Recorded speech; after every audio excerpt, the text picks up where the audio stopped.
Hey everybody, and welcome to another episode of the Oregon Brewery Running Series show. My name is Nathan Freeberg, and if you are a runner, if you are a beer drinker, if you are a lover of anything related to Portland, Oregon, this is the place for you. I should mute that. Today I'm here at Migration Brewing at 28th and Gleason in Northeast Portland with Colin Rath. Yep. Colin P. Rath? That's correct. You go by the full... Is that like how you sign your name, Colin P. Rath, Patrick? Depends. Okay. Depends on if I feel like scribbling that extra P or not. Exactly. But we are here. I'm just checking my levels here. We are here at Migration, and we're going to be talking about migration. We're going to be talking about how Colin got into the craft beer world. We're going to be sampling some beers and just having a great time on this rainy, a little bit dreary end of May, almost June day here in Portland. But before we do that, we have 2 promo codes. Sweet. So anybody who's watching this, and get your clicking fingers ready. If you click on, go to our website, click on the link for the Migration Run, which is July 22nd. Weather by then will be absolutely beautiful. If you type in the promo code Migration Free, the first 5 people to do that will get to come and hang out for free. Free beer, free live music, all kinds of good stuff. If you're not quite fast enough to get on that, or you're watching this at some point in the future, you can use Migration 5 to get $5 off. Sweet. So, we're still trying to be generous. We still want to encourage everyone to come. So, check that out. Now, Colin. Yeah. So, before we jump into this beer, how's your day going? It's going good. Yeah? What is a Tuesday? Say Tuesday? Yeah. Today's What is Tuesday. a Tuesday in the life of a brewery owner, operator, manager, Tuesday's a cleanup day. Cleanup day, okay. Yeah. I meet with my head chef. I meet with my assistant GM. Okay. Do all the numbers from the previous week. Take care of receipts and the QuickBooks. Just clean up everything before we jump into another week. Gotcha. Good old QuickBooks was last week. Well, I guess technically Memorial Day would be included in this week. So is that a busy holiday for you guys? Not a busy? It's typically pretty busy. We find that the Friday is busier than the rest because before people get out of town, for better or worse, they like to drink some beers and then of course let traffic die down. Saturday and Sunday were still awesome. 80 degrees out. Yeah, it's hard to beat. It's pretty beautiful. Yeah, and then Monday we actually hosted one of our neighboring businesses, Stumptown CrossFit, which is right around the corner. They do evidently on Memorial Day. CrossFit all do a pretty major workout. Basically based or in honor of the guy from Lone Survivor, that movie that Mark Wahlberg was in. I was going to say Marky Mark, yeah. I don't remember the gentleman's name, but they do a pretty major workout that Tony, the owner of Stumptown, was telling me about. So they came over, 40 or 50 people deep after a major workout and had some food and beers. Wow. Yeah. So you also believe then that working out, exercise, and beer can coexist? Every week. I do it every week. Absolutely. Yeah. Well, we concur at the Oregon Brewery Running Series. So before we jump in, I'm curious what you poured for us. I asked Colin to pour us 3 beer samples. This is like a pretty generous sample pour. Yeah, that's how we do things here. Yeah, I appreciate that. That kind of explains a little bit about you guys through the language of beer. Mm-hmm. So let's do this first one, or I don't know, are they in order? So we should probably start this way and come this way due to the fact that this is the sour. Need that closer. Just for radio purposes, yes.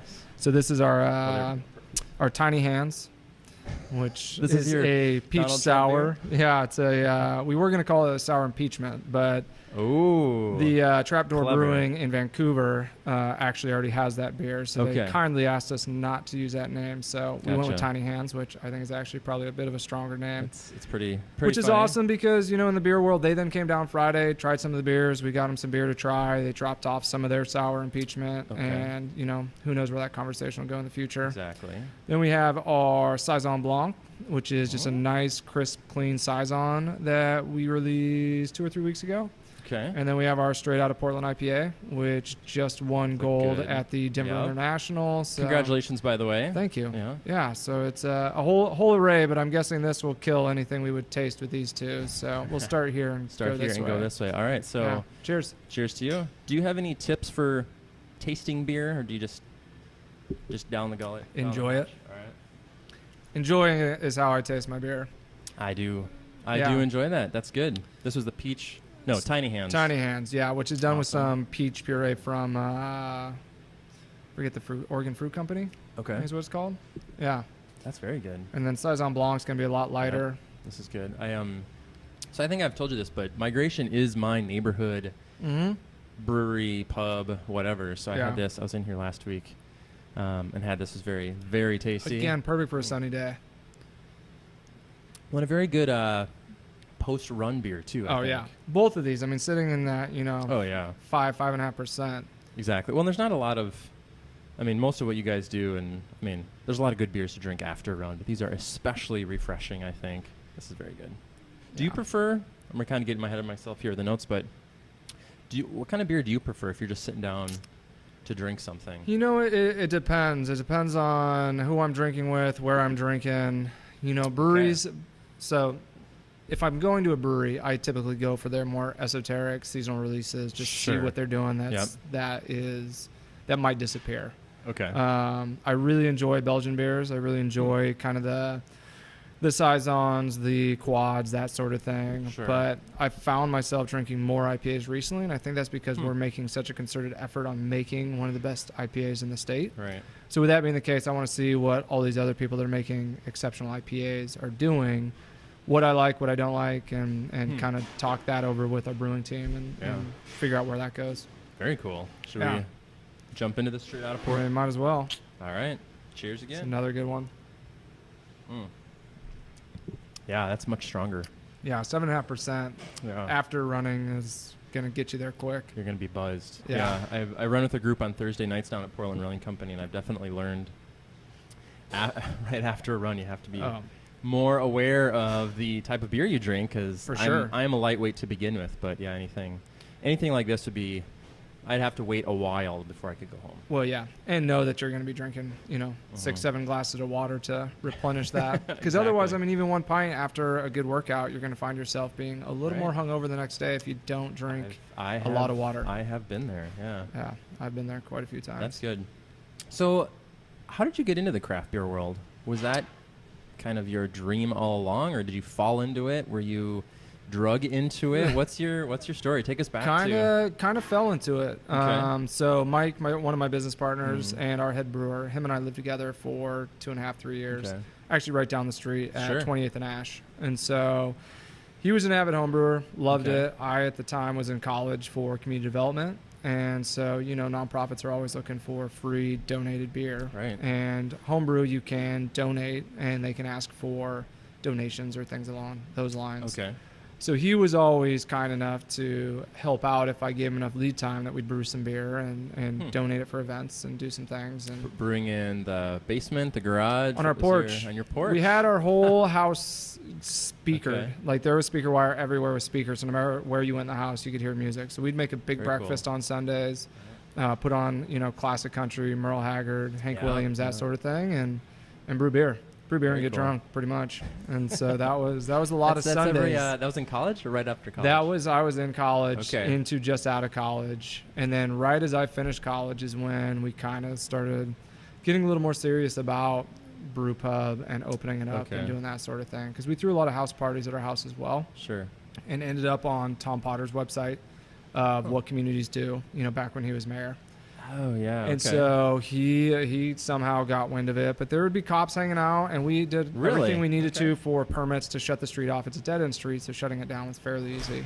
But they would just come by just to see what the hell was going on with all these people. And live music, beer. No, they would just kind of hang out and just watch. That's awesome. So we kind of thought, like, well, hey, what if we could do this for a living? Yeah. And, here we are 7 years later, and it kind of has become a living. Yeah, congratulations. I think, did you recently have your 7-year? February. In February, okay. So it's been a couple months now, but. Yeah. Wow. So when you graduated with that degree in community development, did you have your sights set on, I don't know, something else? And then this came up, you're like, well, this is community development, just maybe in a little different realm than you perhaps thought of before. I think I left myself open for whatever came down the pike. Sure. I was actually thinking there for a while, a coffee shop would be fun. Another thing that Portland needs, like a hole in the head.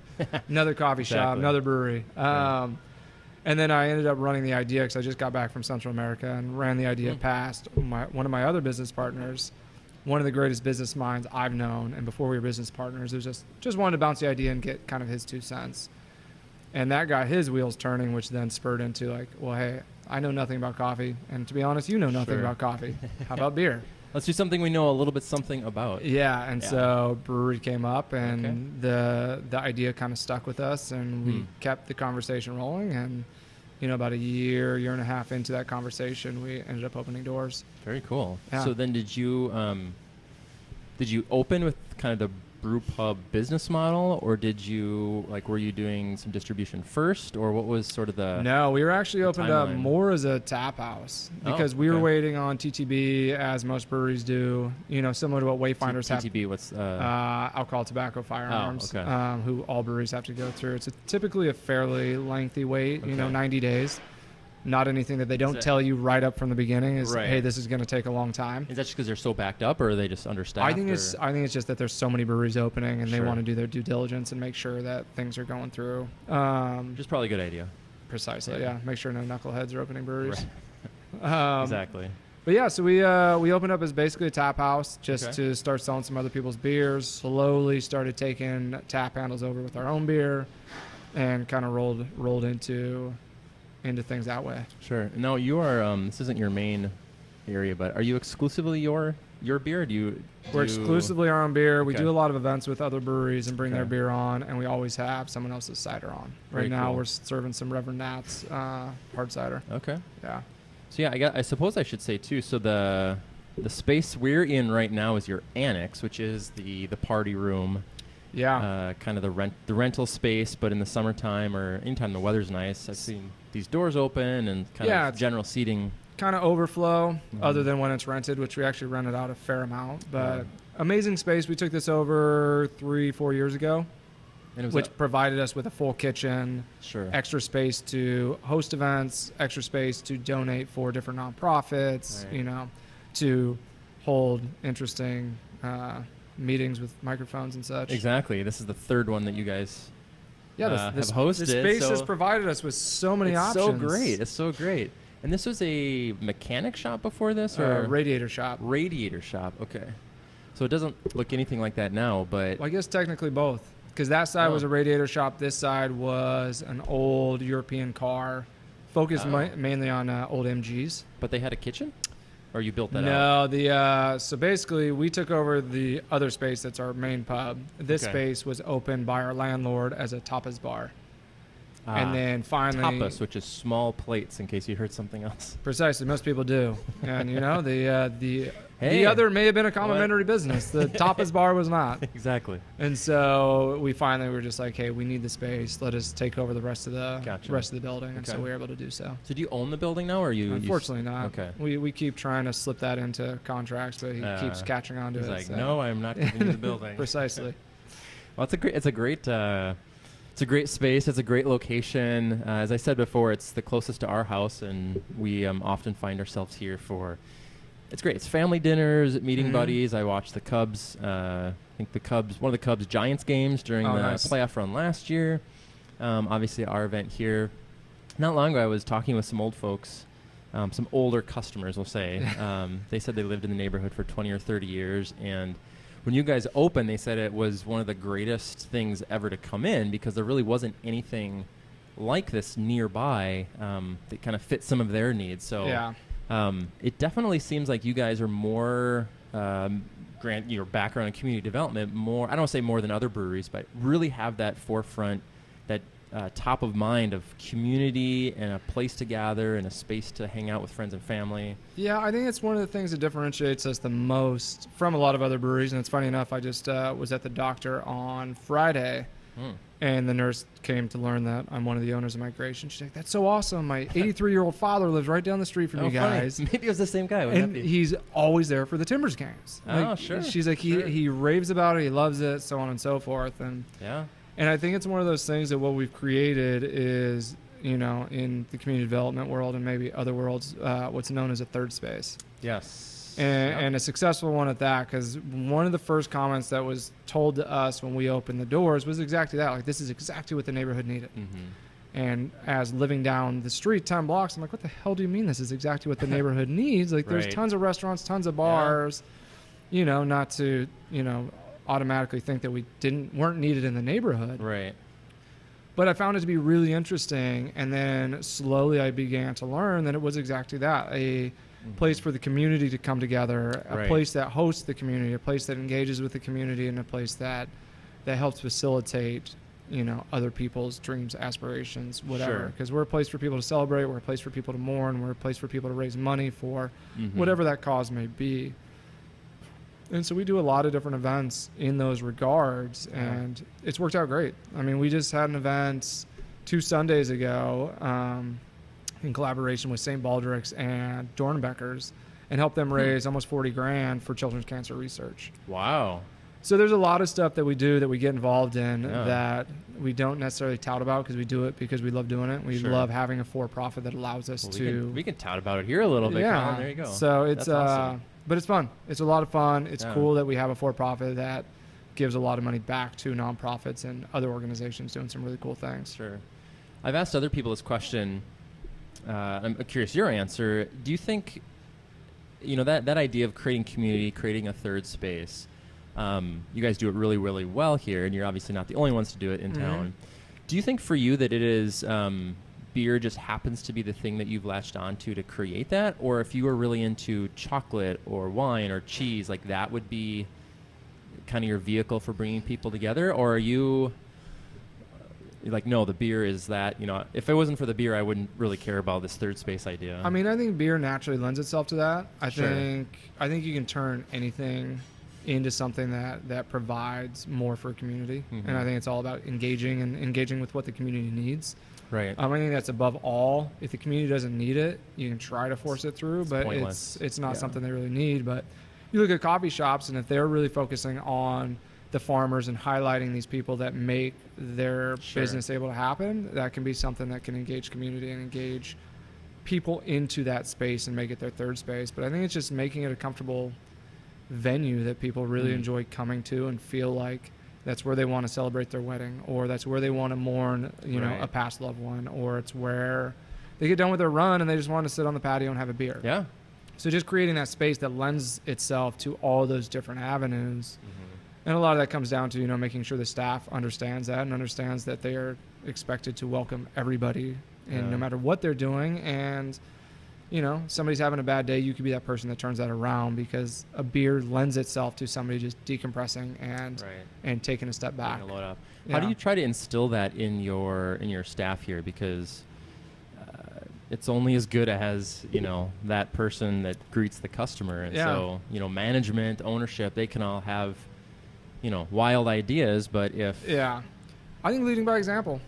I mean, I think it's them seeing how I interact with our staff, seeing that all of us as owners are still on site a ton. Sure. Yeah. And we still interact with a lot of our regulars who have been coming here for, 7+ years. Right. Who have become friends as much as patrons at this juncture. And so seeing those relationships and seeing those interactions, I think, goes a long way for our staff to then learn who these people are and get to know them more than just someone buying a pint, but it's Joe, who's a physical therapist out in, East Portland. Right. So knowing those sorts of things. Sure. Knowing more about each individual story is then exactly. Simply, yeah. I want to shift gears a little bit, but it's all kind of tied together. How do you describe Migration from just a beer perspective? So for the beer nerds out there who don't care about all that community fun stuff, just tell me about the beer. I know we got to sample some of these. I'll leave it at that. So we make, we focus on the hop forward beers, as most breweries do. Winning gold for the Straight Outta Portland and Denver International was a huge accolade for us to serve take. This only in a gold colored cup, I think. A chalice, I think. Exactly. They're still being made. Put a ribbon on. Yeah. So that's kind of the focus.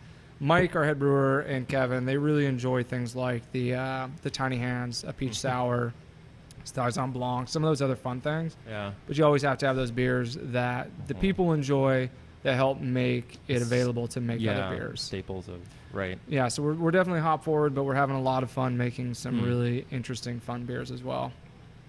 Yeah, it's I don't see it up there, but you always have really fun names too.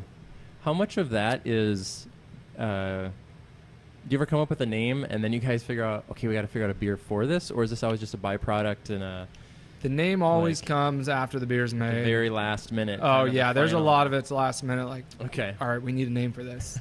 Like, it's gonna be called this. Tiny Hands. Yeah, let's go with that. Yeah. Well, that one, it spun out of the sour impeachment, and we wanted to stay along those tracks.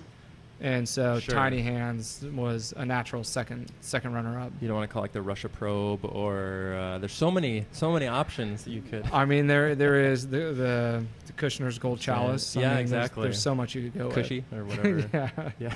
Other than people are going to think it's like a weed beer because they don't think it's that's Kush. True. I guess in Portland, I don't know. Portland's maybe progressive. They'd automatically think, no, probably, probably not. So how do you define what's a great beer? Like, how do you define, and I know this is technically a great beer because it won gold. Yeah. But how do you define, like, this is a great beer versus, that beer is not a great beer? And is it it's subjective. I was just going to ask, is that's just totally subjective? It's totally subjective because someone's palate just may not like IPAs. Sure. But that's not to say that you don't go to Cascade Barrel House and they don't make exceptional beers. Right. And so I think it all comes down to the palate. It all comes down to, one of Mike's biggest things is a beer tastes so different where you're at, because you're at a concert drinking one beer. It's going to be very different than you getting off of a hard day of work and having that same beer. Right. So it's all about every beer has its place. I would be ignorant to say that the Rainier or whatever beer on the river doesn't have a very, very near to dear place in my heart. So all beers have their place, and it's just a matter of where they are. And I think it's subjective. Great beer is subjective. Obviously, something like this that goes under a judge's panel is then dedicated a great beer by some aficionados, but it's still subjective to it's still subjective judge. Precisely. And that set of judges saying like, well, this is exceptional for these reasons. The person that doesn't like IPAs is still not going to tell you it's a great beer. Right. They're still going to say, well, you know what? I really like the Saison Blanc. Yeah. That's a great beer. Totally. Someone, if you don't like IPAs, you're going to be like, oh, that's not good. Yeah. It's like, but it's a gold medal beer. Yeah. It's like, I don't care. I don't care. I really don't. I don't care if it's $1 million beer. Totally. So something that's not subjective, and if you go into your restroom here, as I just did, is the process of making beer. And I think that you guys are maybe a little bit unique in this. Like, you guys, it seems like you go to great lengths to do stuff with your beer. Like, you recycle all of the hop leftovers or the grain leftovers. And I know you've done some other kind of green things to help the beer, like reduce the carbon footprint and stuff like that. Yeah. Talk a little bit about the process of making beer and maybe what separates, a brewer like you guys that are doing stuff to help the environment versus, we won't name any names, but people that aren't doing that perhaps. Yeah. And I think that's where, in the grand scheme of things, we do so little compared to so many other breweries. We're always striving to do as much as we can. Sustainability is ultimately very expensive. Right. But working with people like Oregon Environmental Council and the Sustainability Department of PSU, Hopworks, some of these people that are doing a lot and are always trying to push the boundary, is kind of where our goal and our mindset is always trying to pick off that low-hanging fruit and those things that we can do as stepping stones to do some big things. And I think that's where our mindset is, always trying to find that other avenue that we can put into place to make things a little more sustainable, a little more green, a little bit better for the world as a whole. Right. Yeah. So I think it's interesting because I was just at a Barrel X event they are working on a beer with OEC, Oregon Environmental Council. Oh, cool. To lower the carbon footprint, which all started with us 3 years ago with them and PSU. All spurring out of a dear friend of mine who is the assistant director of sustainability at PSU, because he was just like, well, it's such a contentious topic. You talk about the carbon footprint of anything and it's contentious right off the bat. He's like, but beer can lower that animosity and people will actually be willing to talk about it. So we tested this theory and we made a low carbon footprint beer, and people were apt to talk about it, and they were open to talk about carbon footprint to whatever regard. And I think that's the bigger thing, is creating that conversation, having the conversation, and getting people engaged in that conversation. Because whether we're the greenest brewery in the world or not, if we're continuing to have that conversation and get people to think about their own practices and the little bits that they can do. I mean, if we get 100 people to change a little bit, it's a lot bigger than us as one company changing. You're talking about individuals or other breweries? Individuals. Okay. Individuals and breweries. I mean, if everybody can just change a little bit, and we are always striving to change a little bit by a little bit, then hopefully we change a lot in that grand scheme of things, as opposed to everyone just like, well, the world's ending, there's nothing we can do. Yeah. And just not ever changing anything and not pivoting and seeing where some of their habits can be adjusted slightly to be at least more conscious. And at least if they're making that decision, they understand why they're making that decision and making it for a good reason. Do you think they're, off the top of your head, what are, for all of our listeners and viewers at home, what's something that someone could do, tomorrow to sort of change their footprint? That's maybe just such an easy thing that just takes maybe a little reminder. Ride your bike. There you go. I mean, because that's the thing that comes to my mind the most, because for 5 years I was an avid cyclist, did not drive at all, and only rode my bike. I mean, all my grocery shopping, everything was done on bike. Sure. I then had children, and doing everything by bike is not really an option. Kids ruin everything. I mean, I tell you, next thing you know, they need some food and everything else. Yeah. But so with that is I found ways to pivot some of my lifestyle, because I have to drive more to pick them up from daycare or whatever. Right. So then I had to make a conscious decision on where I can offset that driving with doing other things like cycling, or finding those avenues where I feel like I'm offsetting that with something else. So I think it's all being conscious about what you're doing and your lifestyle and what you really enjoy, and figuring out how to incorporate that into those worlds. Yeah. Buying things with less packaging. My wife, up and decided, she's like, nope, we're using all bar soap, and you can even get bar shampoo. She's like, so that way we don't have all these plastic bottles going into the landfill. It's merely a matter of 2 bar soaps, and there's a piece of paper wrapped over it. Right. So there's things. those things. It's the little things, the amount that they talk about body wash having those little beads in it that do not break down, and it's just little plastic beads all over the place. So I think it's those small things in life that you can look at that's saying, like, well, hey, I'm not going to use straws anymore because those go into the ocean and cause a big problem. Right. Yeah. Little things, turn into great things. Totally. And some of those just those little daily decisions that you can make small, baby steps, Precisely. Over, years and a lifetime, they actually could make a big difference. Well, turning the water off when you're brushing your teeth. Oh, yeah. I mean, not wasting water, which is such a precious resource. I mean, all those little things are huge. And it comes right back to beer. One of Mike's biggest things that he says that first, it just gets you to think, because he's like, you know what? It's really easy to make good beer. It's really difficult to make great beer. Ooh. And it's taking that extra step and taking that extra effort to read a little bit more, do a little more research on whatever beer you're creating, makes that, good beer into great beer. And it's the same thing. Like that little bit that you do, if everybody's doing that little bit, it turns into a great difference in the overall world. Yeah, it makes a huge impact, especially like I said, over the long haul. And when it's like, if you look up, your credit card statement, look at all the little purchases you make that is up into a $10,000 bill. Yeah, exactly. Over a whole year or whatever. And Precisely. so, okay, how do we cut back on this or this or?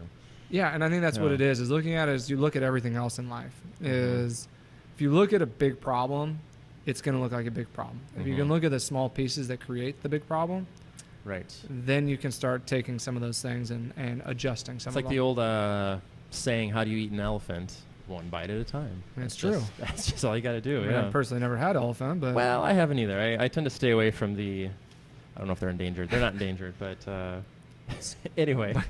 Speaking of eating, so I wanted to ask you some of your. So last time we chatted, last year, you had just a breadth and wealth of knowledge about all things Portland. So I want to ask you some kind of rapid fire questions. All right. Just sort of your favorite Portland things, we'll call it. All right. So we'll start in the beer realm and then kind of one thing for out. each thing that you right. Or if there's a couple. All right. So the first one is, what is your favorite non-migration beer? Favorite non-migration beer or favorite non-migration brewery? Well, that was gonna be my second question. All right. You can lump them together. Trying to think of a great beer. I mean, Freem's never failed me, and I like a lot of their barrel aging. I just had one of their barrel aged saison the other day, and it was absolutely exquisite. So I think some of their beer is great, and that's probably what a lot of people are saying right now, because Freem does a great job on their beer and their breweries. It's a great space. You know, it's hard to be on the Columbia River and looking out at water and being able to buy beer from them and go into the park because there's no open container laws in Hood River. Yeah. Is not terrible. Right. They have an awesome location. Yeah, but you know, it's I've been trying to drink a lot of other people's beers as well outside of Portland. I think that's what seeing what other people are doing is also really important. I'm going to San Diego tomorrow, so being able to see some of the other breweries like Modern Times, which just came into town, the Lost Abbey, which makes exceptional beer. So going down there and seeing what some of those guys are doing is going to be a lot of fun. Yeah, take a little notepad and figure out. So there's breweries and beer all wrapped in one. Exactly. Good question. So Freem and trying things different. Yeah. I think that's what's important, is people going outside of what they think is their favorite, because we can all get stuck in that where it's like, oh, well, Sierra Nevada, that's simple. Yeah. Like it's always a good experience. I can drink their pale ale all day. It's wonderful. Exactly. But finding something else and taking a chance and trying some other beers is equally important, I think. I totally agree with that. I was going to go off on a tangent, but we don't have time. What is your favorite, other than the Oregon Brewery Running Series run that we have here with you guys on July 22nd, 2017, what is your favorite Portland beer event or festival or thing that you think is kind of a must for fans of the Oregon, Portland craft beer scene? That's easy, and it's actually coming up soon, and I'm actually going to miss it. It's Cheers to Belgian Beers, which is next weekend. Okay. And I think what I love about Where's that? It's at the old, I'm pretty sure it's still at the old Metal Craft building. It's called what's it called? Choose Your Belgian Cheers Beer? Cheers to Belgian Beers. Cheers to Belgian Beers. Okay. And so it's basically everybody uses the same Belgian yeast but makes a different beer. The really fun part about it is all the breweries get together and they throw darts at a dartboard. And if you hit a bullseye, you get to choose whatever you want. High in alcohol, light in color, dark in color. You get to choose whatever. Oh, that's fun. If you hit it on the inner ring, it is high in alcohol, and then whatever color you hit. So if you hit it in the dark one, it's a dark beer. If it's light, it's light beer. Outer ring, it's low in alcohol, and same thing, either dark in color, light beer. So that's awesome. It's a really fun event. A lot of great beers, and that's one of my favorites. And then there's the Portland Beer Festival over 4th of July weekend, which is a newer one, which I really enjoy. And lastly, the one that I'm going to this year that I've never been to, so I have no really idea to tell you if it's great or not great, is the beer camp up in Seattle. Oh, beer camp. Okay. Yeah, so Sierra Nevada is hosting a beer camp, which they invited all breweries from different regions, and I think they're hosting like 6 of them. Is the end of June up in Seattle. Okay. So I'll be interested to see what that's all about and be a part of that. That's awesome. Is the Migration Craft Your Portland going to become a regular thing? You've done it just 1 year, or has it been 2? So Celebrating the Craft we did once. Yeah, we're going to do another one in July for Craft Beer Month and end up donating some of the proceeds either to Glenn Faulkner Scholarship Foundation or find something else beer-oriented for Craft Beer Month. Gotcha. Yeah. Very cool. All right, so here's we're going to dive into the realm of food. All right, I like food. There's a couple categories here. So the first one, what is your favorite fancy food restaurant? So you're going to go That's easy, Higgins. Oh, Higgins, okay. All day, any day. Where's Higgins? I've not heard of Higgins. Oh, wow. It's right up on Broadway, right before you get to PSU. Okay. Some of the most exceptional service. Really? And some of the best food I've ever had. Okay. Higgins is great. It's a fancy restaurant. If I'm going to go to a fancy restaurant, that's it. Okay. Yeah. I will keep that in mind. We have a date night coming up. So there you go. It's awesome. Okay. What's your favorite quick serve, like grabbing some lunch, got to eat kind of fast, but you don't want to go to McDonald's or Subway? Do you have a local burrito cart? Ah, okay. I mean, any local burrito. Precisely. Like that's my like if I'm gonna have like some comfort food that I really want. Yeah. Although I'll tell you this, I went to Big's Chicken this last weekend, which is owned by the guys that own Laurelhurst Market, Reverends, and so this is a new project That's probably theirs. Really good. And I had these JoJo's with their roasted chicken and sauces and all sorts of stuff, and I didn't feel great about it because I wasn't able to run right afterwards. Which is probably a good thing that you didn't run right afterwards. But I tell you what, and my wife tried to buy it. She's like, this is crave-worthy. Wow. It was so good. Huh. It was gluttonous, but so good. Sometimes you need a little gluttonous food in your life. Yeah, it was exceptional. They did a damn good job with it. Okay. Well, speaking of gluttonous food, what is your favorite? And I know from we ran into each other at Voodoo one day that you're not a big donut guy, but if you had to pick, maybe we'll expand it. What's your favorite we'll call it sweet treat. I was just going to limit it to donuts, but we can say ice cream. Maybe it's a cookie. Maybe You know, it's funny. I don't really indulge in a lot of sweets. Really? Okay. I used to. When I was a kid, I ate a ton of sweets. Okay. But beer at this point is your sweet treat. Yeah, and it is legitimately my wife. She grew up having ice cream after every dinner growing up, and so that's something her and my son really indulge in. She grew up on a farm. Southern Oregon. So her grandfather had a farm, but she grew up in just small town outside of Ashland. My mother grew up on a farm. Same thing, ice cream always. So I grew up with ice cream. So it's And that's kind of their thing. For me, it's like no, I'd rather have another beer, and if I'm gonna have some extra calories, then it's gonna be in a beer. Yeah, and so that's kind of my. Okay. Do you have is there a dessert beer that you like? Or no, not really. Not really. Okay. Whatever's in my fridge. My favorite beer, someone. I think it was Jerry from Lompoc. I had tweeted him because we had a run there last week. I said, "What's the best after run beer?" And he said, "The one in your hand." Mm-hmm. It's like, okay, fair enough, Jerry. That makes sense. Yeah. Okay, coffee shop. Do you have a favorite Portland coffee shop or coffee roaster, or because I know it can be two different. Maybe like the atmosphere at one coffee shop, but you like the coffee from another one. I love Nosa Familia. Hey, they're one of our partners too. Yeah, I think they make exceptional coffee. They also make the coffee which we use here at the pub, which is for Central City Concern. Yeah. So they have that same conscious attitude towards their business. They're B Corp, the only Oregon B Corporation. Which just happened, which is awesome. Yeah. Congratulations, Nosa. Yeah. We actually used some of their coffee and worked with them for our 7-year anniversary beer. Okay. So it's a great partnership we have with them as well. Coffee shop, I actually love the Albina Press. Both locations are really comfortable. Yeah. They've done a great job. They're very hip. Yeah, almost as hip as my other favorite, which is CC. Ooh, where's that? Right on Sandy. CC. The motorcycle coffee shop. Is that up by So it's in like Laurelwood? No, it's on like. The hell is that? 15th, maybe 15th and Sandy. Direction. Okay. Yeah. Oh, I know that place. Yeah. That's both, kind of by Voodoo. Great. Yeah. Great feeling. Too. Just good spot, good service. Totally. Yeah. Okay. This is switching gears a little bit. Yep. On a free day, would you prefer to go to the coast or the mountains? Mountain. Okay. I learned that a lot traveling. Yeah. You kind of have those two paths you can take where it's like, okay, I got 2 extra days here in Guatemala. Or actually it was El Salvador, I guess, that I really made that kind of realization. And I went up into the mountains rather than down to the beach, which are both exceptional in their own right. For me, I got way too much tattoo work and sitting in the sun. I don't really like to get all burnt up. True. So I tend to gravitate towards mountains. Okay. So in Oregon, do you go down to Central Oregon much, to those mountains, or Mount Hood? Or when you have time with 2 young children in a brewery, that's...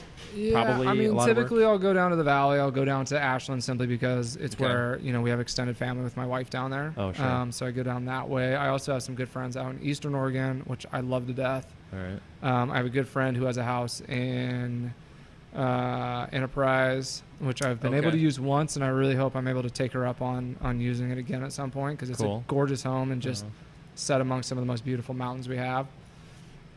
So that's kind of where, if I'm able to escape, although we also have access to a beach house in Netarts, which is wonderful. Where's that?